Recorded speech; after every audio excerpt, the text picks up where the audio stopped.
Mwami Haruna Kasolo wiiki eno ng'emufuukidde wiiki. Twasose kulaba mu kivulu kya Kazibwe Kapo nga King Saha mutabukira ku byamutukako ekyotera. Nagenza olaba nga si King Saha yekka. Nagenza okulaba nga ne Geoffrey Rutaya naye nga naye agamba nti Haruna Kasolo. Nagenza okulaba nga ne Hildaman. Haruna Kasolo yani mu ggwanga lino. Ekisooka Haruna Kasolo ndowooza mu Uganda yasinga amaalo.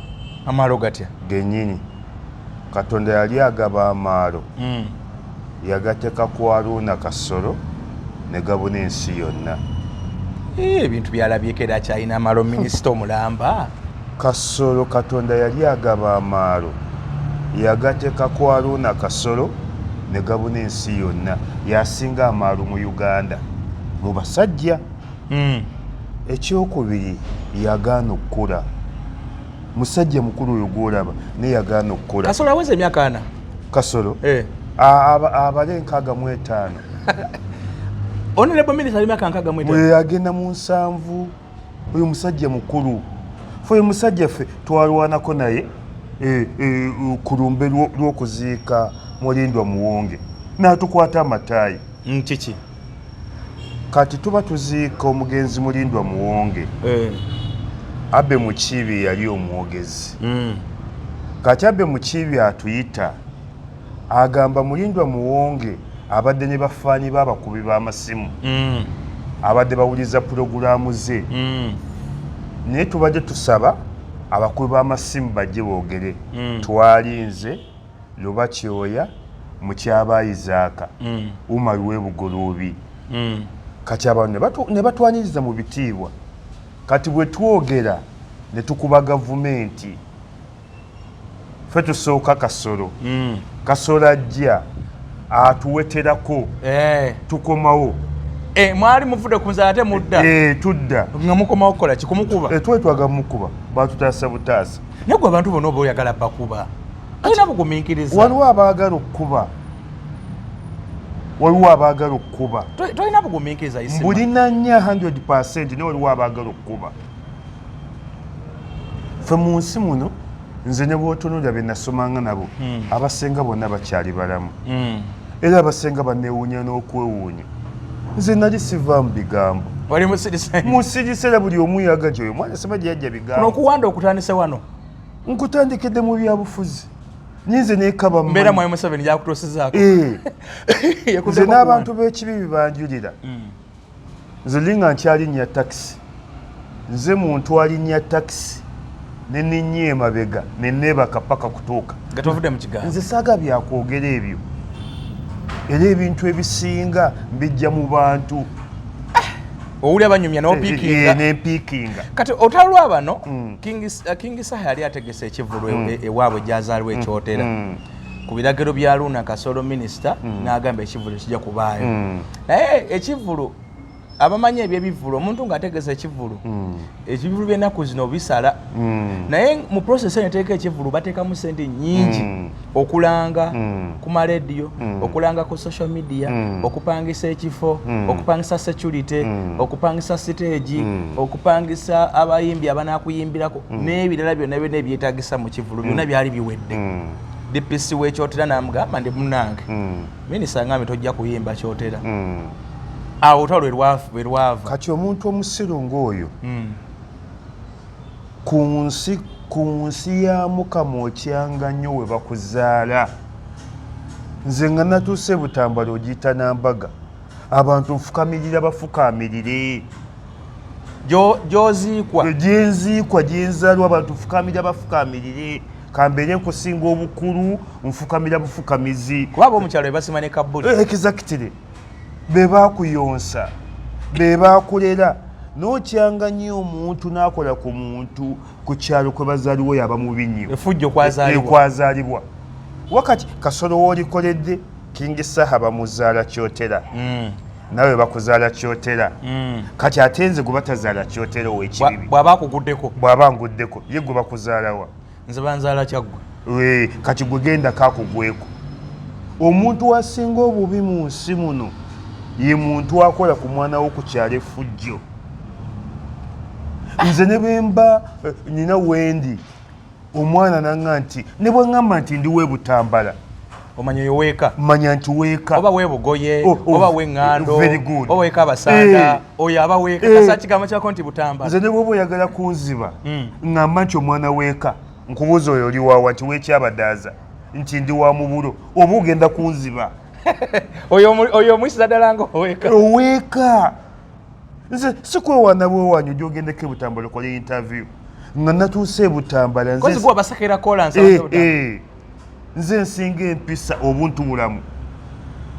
Kati bavuddwe ne bagamba nti yakoze bubi King Saha atabukira atya minisita ebyo biddoli ate King Saha nze namunyizizako kimu nadde muyisamu n'empi Kasolo yabadde avaayo ku stage najje namukuba wanyigidde King Saha gwe kyamukunyigisa butakuba minisita yabadde amulumba n'amukuba era nawuliddewo ebiddoli ebyasama bebe kulu yagaye nti kibinyo kati oyo atasobola kusala byenkwawa ku myaka 9 ayogera ki tasobola kusala byenkwawa ayogera ki ku myaka 9 King Saha namunyigidde ekintu eki yabadde amukuba.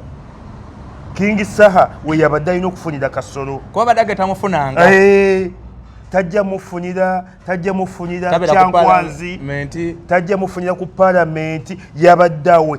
King Saha yabadde mugundi yennyini kati awo yadde akola ati ali ku siteegi nadde ngenda ne mukuba oba ne muwandulira amalusu oba ne mukuba engatto maama we era nze nanyigiddemu King Saha nadde njjamu engatto nenjikuba oba nenkuwandulira amalusu obutakuba minisita yabadde asaana mukuba. Eno ensi tubagamba tuliddayo empisa nga mwe Museveni avuddeko oba kintu kyonna kyonna yakyonoona muliddamu okufuuka abantu nga mwe Museveni avuddeko kati ensi yabaladdiko kati mukola buli kimu mukola buli ekiriwo era nze nanyi muli balalu Museveni yatufuula abalalu temukyategeera omuntu bulamu bwalagawa tuliddamu ne tutegeera nga mwami Museveni agenze ffe twafuuka baweewe twafuuka bazoliga twafuuka buli kimu tuli bidomola ate wakati saawa zino osanga gavumenti ng'erimu omuntu nga Nammeeri tokiraba nga minisita nosanga TV ng'eriko omuntu nga Fulufiga ulidde nga minisita atulala abantu bamuwuliriza ffe ensi bweritereera tugenda kusooka kuzza bya buwanga na mpisa etegeeza obwakabaka obwakyabazinga obwa bano bona bategekebo baminisita bagenda okukolagana ku ekyo ffe ensi bweritereera tugenda kuzza bya buwangwa. Bino ebintu ensi ze batereeza nga wabaddewo omukulembeze abafuze emyaka mingi ne batereeza ssemateeka ne batereeza ebizimbe byamenyeka nomugenda kusooka tereeza mpisa na buwangwa kubanga abantu bafuuse biddo lyabwe exactly abantu basibwamu ekitiibwa era King Saha ngenda namukubira kubye wankoze bubi wabadde ojjamu engattoyo n'ogimukuba King Saha yabadde agikuba Kasolo ne bwe yali mukubye nga ali ku stage ffe gwebuuzanga abe mukiibi ffe tuwe tukuba Kasolo kakati wakangamba wali okubye Kasolo wali okubye Nambooze gwe abantu Kasolo muva mwawukana okuba mukubi nze Nambooze kasiba nti eyantaasa naye wali omuyodde nali muyodde era taba kasiba nti Moses Nambooze saalinako dameji yange wala ndi muyodde maama nze amwe man of all seasons bonoonya abaweewe gy'oli bonoonya abagezi gyendi bonoonya ebidomola gy'oli gyendi amwe man of all seasons buli wamu wooli amwe man of all seasons kati nalabye omusajja omulala Geoffrey Rutaya anaye akaaba ngagamba Kasolo ye Kasolo yatwala obuwanguzi bwekyali Kasolo awo naye yali aduumirawo kyotera yonna ne kakyodidde omwana we Kakuuto teri muntu asinga mpisa mu Uganda nga Geoffrey Rutaya lwakuba ekibi kye mukono na bulimba tavaako sente naye ng'empisa agirina teri asinga mpisa mu basajja ba Uganda nga Geoffrey Rutaya ne mu bayimbi Geoffrey Rutaya yasinga obukakamu yasinga empisa yasinga buli kimu. Geoffrey Rutaya Katonda yamumma kugaba na kulimba naye nga si musajja mubi. Kati Geoffrey Lutaya omwagaza ki?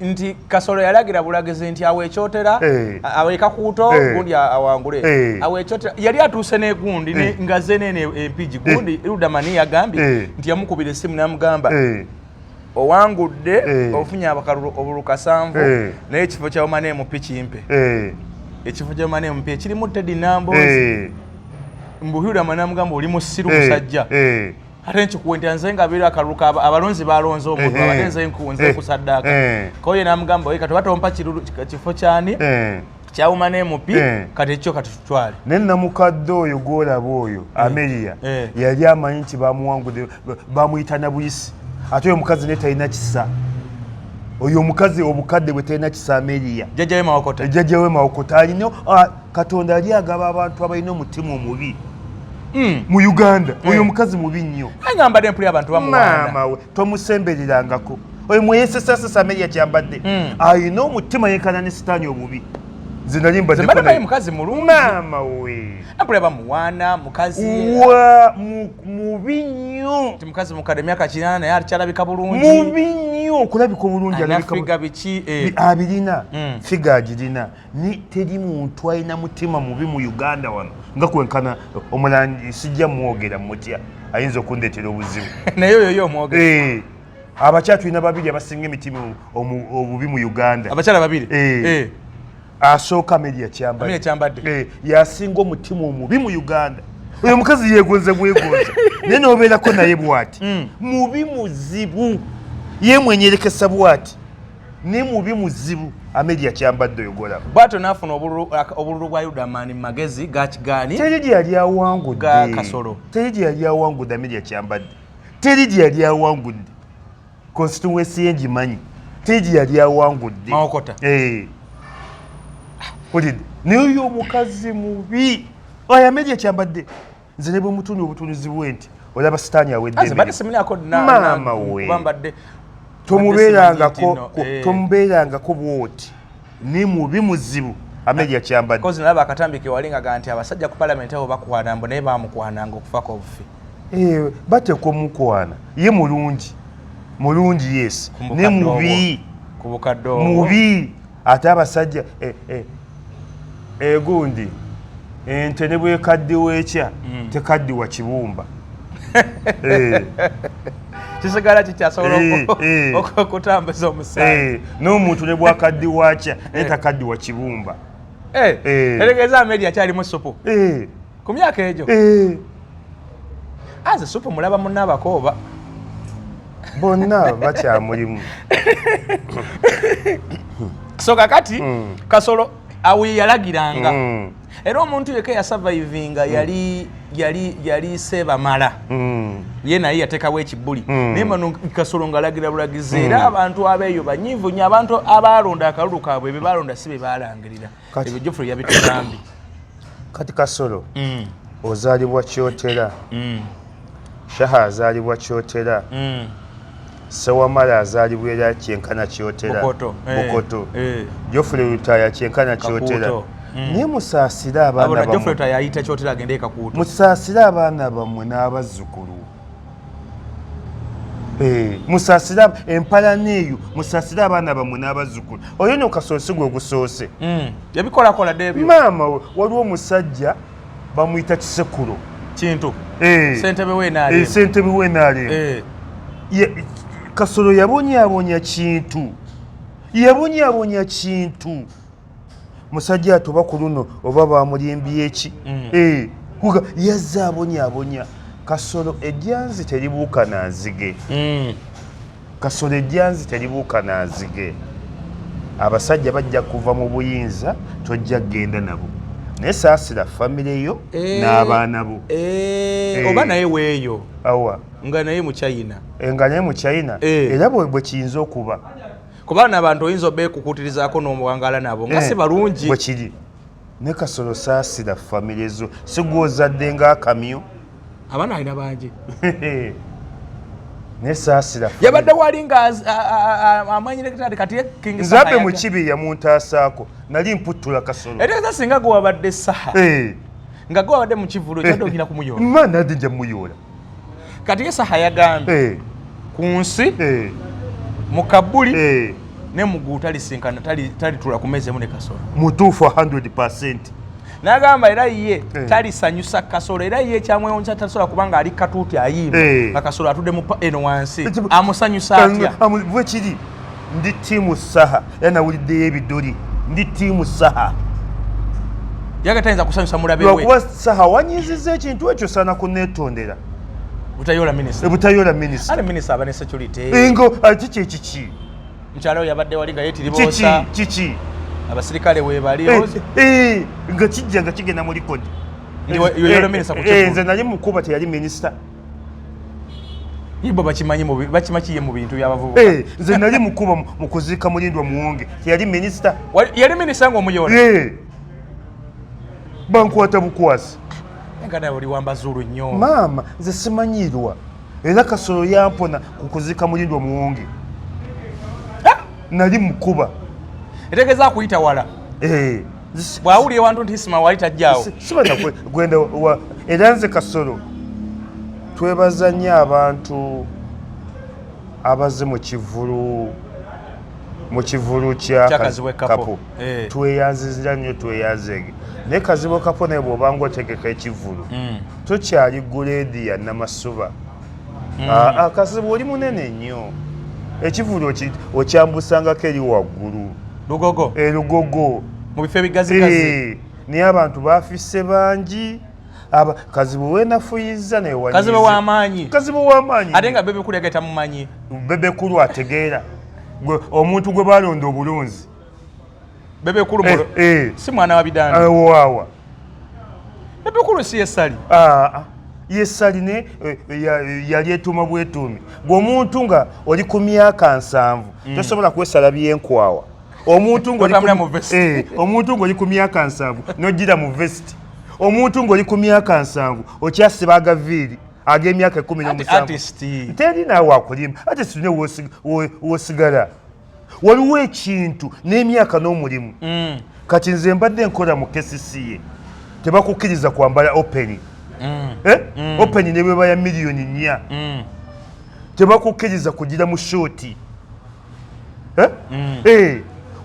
waliwo ebifo by'otuuka kati waliwo ebintu ebikusalako olw'emyaka emyaka n'emirimu kati Bebe Kulu agagaviri senga yagasalako dda anti yalowooza akyali muvubuka ate okiraba Bebe Kulu ku myaka gy'alina 73 senga gaviri yagajjako dda juzi no mutabani we yazaala kati mutabani wo ng'azaala ng'okyasiba agaviiri ago agawulirira n'abantu ago agaviiri senga yagasalako dda nze kyabenkwawa kyennatya kati nze ndaba kati nze nkyasobola okusala gundi malini oba nkyasobola okusala enviiri nenteekako erinnya Isima Lubega noyiwa tinti wano nkyasobola okuyiwa tinti wano oba nkyasobola okusala enviiri nempandikako Isima Lubega mutwe oba okwambala empala ebitulituli eyo ebitulituli damage waliwo emyaka w'otuuka nga gya kisajja kikulu Bebe Kulu yagambye yeetawuliranga ku kintu kyeta Kazibwe Kapo yaani anti aba atamidde amusiraamu ani tabeerangako musiraamu tasaalangako taziikangako tasiibangako waliwo n'ekisibo ekyaggwa nga bamubanja omwenge gwa miliyoni 2 mu kisiibo ng'ali yagweyama okugabira abantu muhanji n'amutwala mu kkooti muhanji ono w'ebikonde muhanji oba ow'ebikonde obuno owa comedy store yali wa comedy store yali wa comedy store byaggwera mu kkooti n'asasula kali oli musiraamu anywa omwenge ekyo kisiraamu tanaabanga ku janaba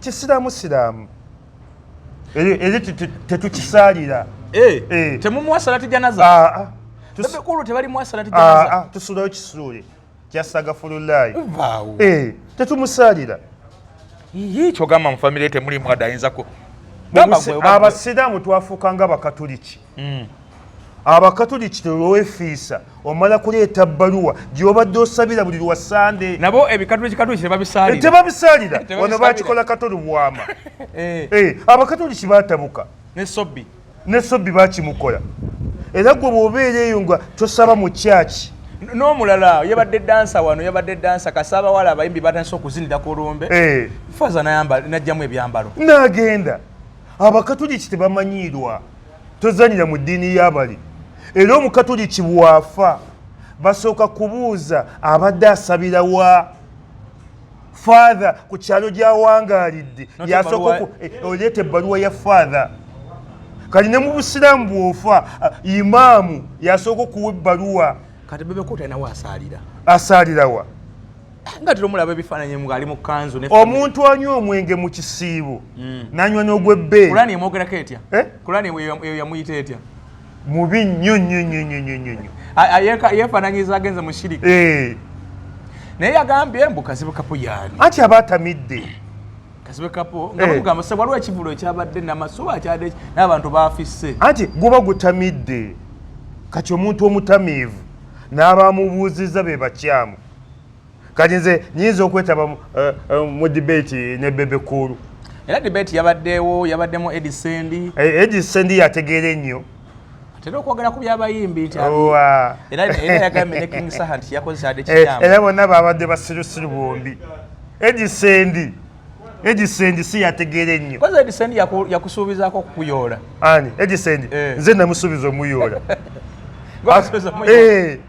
yammanyiira nenkaleetera akakasajja nako tomanyi akakasajja nako kakulu nnyo akakasajja natolokako mu ssomero nenjija kampandike mu emitoozi ne kangoba ng'oloddebo bakulu nga nze nsoma kololo haayi ali myaka nga 9 Edisendi mukulu Edisendi natolokako ku ssomero nga njagala kuyingira bandi bagiyitanga emitoozi bandi nagikulemya naginemya ng'alina amateeka y'ennyinyimbwa tabuuza akutonwako ennyinyimbwa muganda oyo ye muntu mulamu nnyo akakasajja kabi nnyako ne bolaba kalina omutwe gwakakola nga sejjembe kabi kyenkanidde awo kanemyako okuyingira emitoozi awo gwe wajja obusungu paka n'olwaleero ulidde kanemyako emitoozi ulidde waliwo bandi nga bagita emitoozi era aba Eagles gye bakoppa mwe bagijja emitoozi bwegwa Eagles nejja so kati ebyo bwe bitowe byabadde obadde ogamba nti Kazibe Kapo yinafuyezza nnyo naye nga yabadde awo yategese kati yesho yabo Bebe Cool babadde nono Jenkins Sendi bamuzalayo nnyo nti yakoze Jenkins alwasi ekino omutwe omunene kyogera nga ekina ebikigaaya kyogera nga singa ekyogera mu nnyindo kintunuulira bubi kyambijjira lwaki bakitwala mu zoo nekikolayo mbalifunye sente abakirabako Jenkins okitwala mu zoo Jenkins oyinza omufunamu sente ng'olinawo omutadde noba omuteeka ku biboodi bino nga ku kisaawe Entebbe abalambuzi babawa sente kale fe tumulabira bwere kintunuulira bubi kintuula n'emmeme n'enziza badde simanyi naye babaddeko eyo show yakasukuba naye katolaba Katonda agatta abantu nga bw'aba ayagadde yagasse biweewe byonna nabatoka ku meeza emu Sendi Bebe Cool yagasse ebiddoli 3 nga bazze kutuula Kazibe Kapo ne King Saha kati ako Kasendi kasinga Kazibe Kapo emirundi 2 obukulu mu myaka akasajja kakulu gwolaba nze mukulu akakasajja kangobako emirundi nga 3 wakasangawo akasajja tekalinnya bwe kati bana akasajja kematiraako kadda nnyo bwe katyo tomanyika wekava ne kaganya Winnie Munyenga Mukama Nsabo ayalina amaaso amanene nnyo yalina amaaso amanene mujjukira nnyo Winnie Munyenga ye yamutwala ebweru bwawondooza ne kamutwala ebweru ne bakolako n'edduuka ly'amasimu ku matini nga lya Winnie Munyenga nga lya bombi nga batunda masimu edduuka lyali ly'amaanyi nnyo ne kalirya ku Kawambwa. So Edison yali mukazi wa Winnie Munyenge, yali baba wa Winnie Munyenge. Nga balina edduuka ly'amasimu bwe basooka okutunda Erickson abo boolaba. Nza banka katala kamyansa weka tip neka Elio. Ne Samusanga ezibikula ez'enyola nga siza agundi. Samusanga Filipo. Balina edduuka lya kabi nnyo. Nga kavudde wala ne dunia. Ensi ekagaanye bugaanyi. Naye katera kakaze fona. Nga kazijja wako Kawambwa kakola mulimu ki? Kakola mulimu ki? Aina YouTube channel. Ogwo mulimu. Ese mokuba. Nedda ogwo mulimu. Nze simanyi labya akola naye abeera mu bivuluvulu ateekateeka ebivulu. Ng'ategeka ki? Kati kazibu kapa gunja ayinza okutegeka. Ani? Oyo Sendi. Nawulyako mbu ateekateeka. Ayinza okutegeka mbuuza. Luliti yategeka enkuuka. Ani? Oyo Edison. Ki yamukola alifa kirojja. Ki yamukola. Si yamumpi yamwogera wansi. Futi endala. Kaleeta n'ebisiraani. Ki yamukola. Ati kwe kava ne kammanyiira. Yakumanyira ku nkuuka. Ku nkuuka. Nenga gwe kasajja gwe. Kozi mwe mwatandika enkuuka. Nze byenkoleredde Buganda gwe tubikolerangako. Kati otuddayo kukundi ku Kasolo. Kasolo era yalumbye abantu b'e Kalangala. Anti e Kalangala eriyo okulonda kwanga 24 by election okudda okuzza ekifo ky'omugenzi Ellen Nakimuli mukwano gwa Mukama omwoyo gwe gulamuze kisa. Kati sister wa Nakimuli Nampala Irene NUP gwenoonyeza akalulu yawa tikiti. Kati yagenze Kalangala n'agamba bannakalangala mbulwaki mulonda abantu abazaaliwo Luweero kubanga Nakimuli bamuzika Luweero mbu abo si bamwe baawano. Naye kati omusajja tategeera. Naye nga tata waabwe kweba abadde kweba. Naye omusajja tategeera Kasolo. Ulidde omuntu yenna simanyi buyigirize bwa Kasolo bwaga kunyonyerezebwako. Omuntu yenna oli waddembe okwesimba mu kifo kyonna gy'okolera gy'ozaalibwa gy'osuubula oba gy'owangalira. Kasobera ligesa divota mu Uganda. Exactly. Ne kati Kasolo simanyi buyigirize bwe bale tunyonyereze ku buyigirize bw'oyo omusajja. Ayinza banga teyasoma. Bibino ebagatagatta. Kasolo ayinza okuba nga teyasoma kuba n'ekira Kasolo ku maalo g'alina senga yatunyonyola ku masomero ge gasomerako. Kati nze nasomera Kibibi na Kololo High School. Buli omwagamanyi. Buli omwagamanyi. Nasomera Kibibi na Kololo High School. Kasolo ayogere ku masomero. Ayogere ku masomero ge. Oba ayogere ku obibe. Tumanyeko be yasoma nabo. Nze nasoma Kibibi na Kololo High School. Ge masomero mwentambuliddeko amala gonna nkimye certificate nasomerako Gaddafi yampeererako yayina omugenzi Gaddafi president yayina essomero ku Odi Kampala nga bayita muri babiri gwe yakuweerera Nsibambi yali mu nemateeka awo. Nze Gaddafi yampeererako.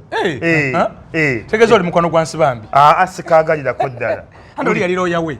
Ewulidde kati nasomero certificate nasomeyo basic skills. Gaddafi yampeerako basic skills. Naye nze amasomero mwe nasomera ensi gamanyi. Kibibi n'amanya sigakyusangako. Nasomera Kibibi na Kololo High School. Yagambye kati ne Kasolo atuweeyo primary. Oba be yasoma nabo. Kwa tuyinza okubeera nga naye yagatta bigatta. Kubanga ekyensinza okuneewuunyisa nze nasomanga ne muganda wa Lord Mayor yamuddako bamuyita Zaidi Lwanga.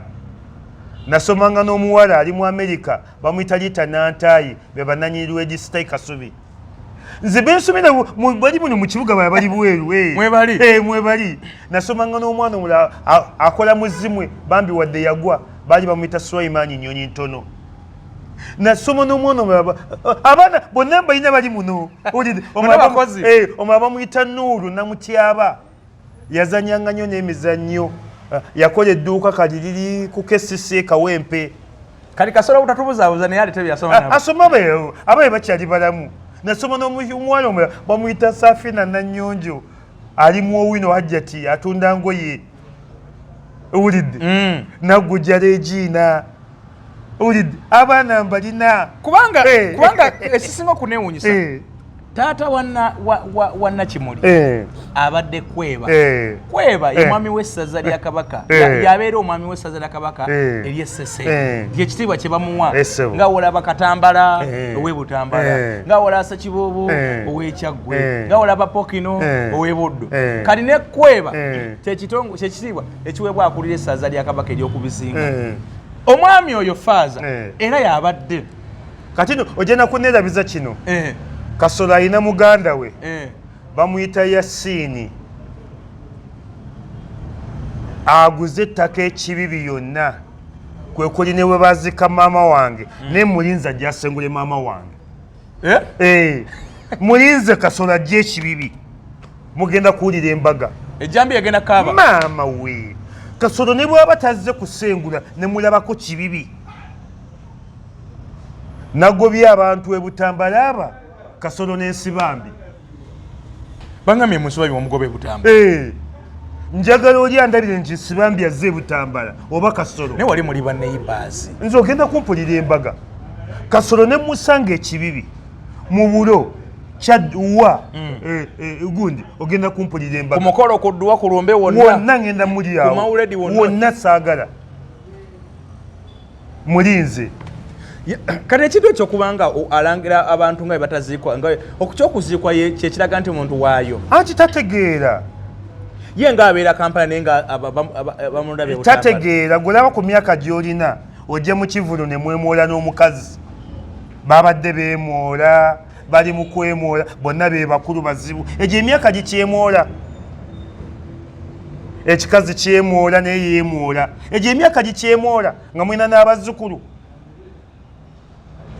olidde muyimbi oyo mukulu mukyala we ye kati ekibaleeta mu bivulu ebyabavubuka Kasolo yabadde asaanana kuyira mwenge tewalabye nga asika ekipa y'omwenge agunywa anti kisiraamu tewalabye mu vidiyo nga waliwo amuweereza ekipa y'omwenge nakisaanukula kisiraamu kati waliwo n'emyaka kati Kasolo ebyo mu bivulu olina kutuma muntu ne bbaasa sijja kusobola kubaawo naye bbaasa yange emmeeza yange ne Kasolo ku myaka gy'olina tokyagenda mu bivulu kati oba ne bamukubirawo eccupa kati Kasolo olina genda ku mawuledi kudduwa ku kuziika ku kwabya lumbe kukwanjula kulaleza byabufuzi ne Kasolo tokyagenda ku bivulu egyo emyaka gya Kasolo gyayitawo era mwankoze bubi nnyo ababadde wakazi w'ekkapo Kasolo yabadde asaana kuyira mwenge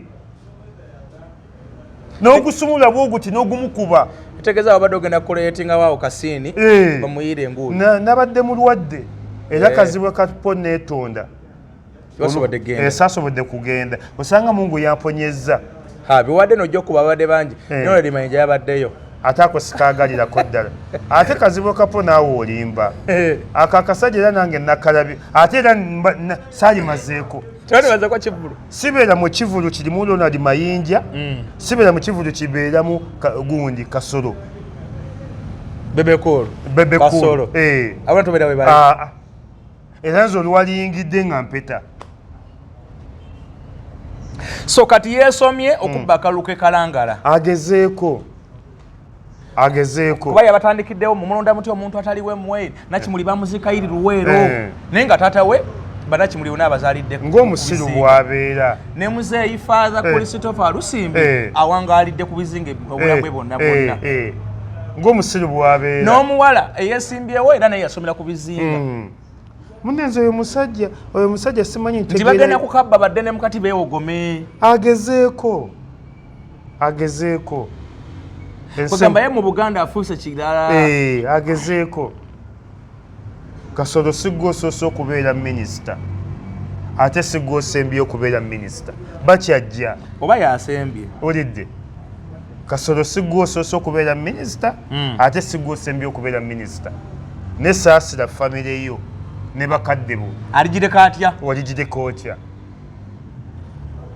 oba ebyo tebibakwatako abo bo balyamu byabwe kugenda ekiseera kijja kutuuka ekiseera bayinza obanga bo bino byansi tulyamu byaffe kudduka wakati bwabanga Kasolo yeefuulira ddala nga atali waana waawano yeefuula nga atali Kasolo nkugambye nze situnula Kasolo naye walaba ebigambo bya Geoffrey Rutaaya amaziga ge yakulukuse geyogedde naga Katonda gwensinza ajja kukolako bwe kiri Geoffrey Rutaaya okugjako obukodo n'okulimba naye omulanga ki yakula bulungi yasinga empisa mu basajja ba Uganda yasinga obuntubula mu basajja ba Uganda yasinga obukaka mu basajja ba Uganda kati omulanga ki kisajja kyattu okiranga ki Geoffrey Rutaaya yakumye likodi bali babiri abayimbi abakumye likodi Bobi Wine ne Geoffrey Rutaaya bebawangadde n'abakyala baabwe bakumye bakyala baabwe bakumye status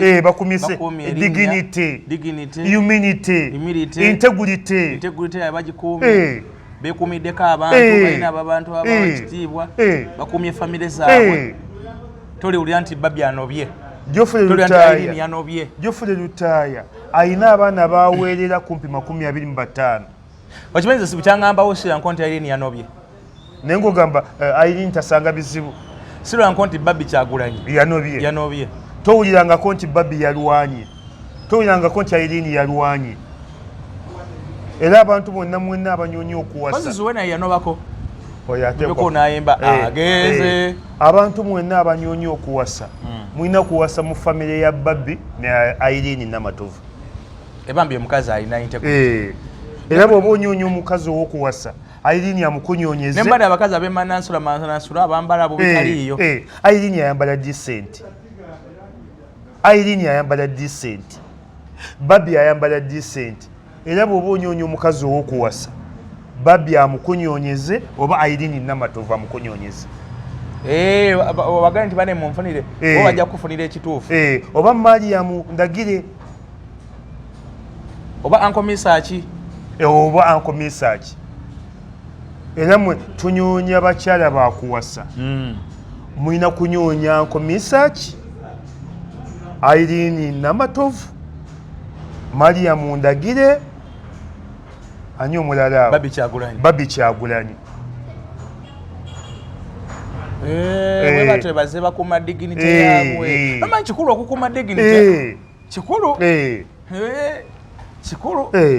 anga obeera nga oli atobotoboota abantu bakuteekamu kitiibwa kati bebekulu omanyi ti bebekulu esitemu respect era nze ate nga musajja mukulu nyigira nnyo abantu abagenda ku Bukedde TV bane tugenda ku Bukedde TV olidde bano abanoonya tugenda ku Bukedde TV nyonya Mariam Ndagire akunyonyeza omwami oba omukyala nyonya Babbi Kyagulanyi akunyonyeza omwami oba omukyala nyonya Papa Semakula akunyonyeza omwami oba omukyala nyonya Irene Namatovu akunyonyeza omwami oba omukyala ne mu bino bye mukunamira ku Bukedde ne babaswaza modolamu n'amodola tambulamu n'atambulamu biki nno abo tojja kufuna kituufu ojja kufuna musege gwa Bukedde mujja kufuna misege ginnammwe kati isima ku side y'amawulire ag'entiisa